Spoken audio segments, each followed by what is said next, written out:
BRS के senior कायद व साबिक वजीर एरावली दयाकर राव ने कहा कि बीआरएस को टीआरएस में तब्दील करने के मसले पर पार्टी गौर कर रही है। ताहम इस सिलसिले में पार्टी सरबराह चंद्रशेखर राव ही कतई फैसला करेंगे। मीडिया से बात करते हुए उन्होंने कहा कि टीआरएस को बीआरएस में तब्दील करने से पार्टी को कोई फ़ायदा नहीं है। टीआरएस के नाम पर पार्टी को दोबारा इख्तिदार हासिल हुआ था, लेकिन टीआरएस से बीआरएस में तब्दील होने के बाद पार्टी को इख्तिदार से महरूम होना पड़ा।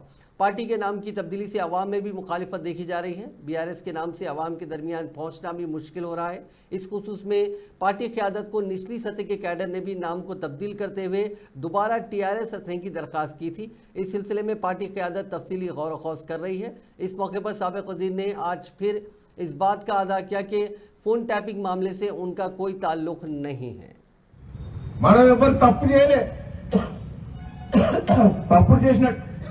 నాయకులు పేరు మన దగ్గర నుంచి మనం మోసం చేసిన వాళ్ళు పోతారు. మన నమ్మమని తెలుసు వాళ్ళకు. ఉన్నవాళ్ళు పటిష్టంగా ఉండండి. అంత పోయేటోళ్ళంతా నేర్పుకుంటారంటే పైరోకాలు పోతారు. పోలీస్ స్టేషన్లో ఎంఆర్ ఆఫీసులో పైరో చేసుకోవడం పోతారు. బ్రోకర్లు పోతారు. అసలైన కార్యకర్త కూడా పోడనేది పూర్తి విశ్వాసం నాకు ఉన్నది. నేను కార్యకర్త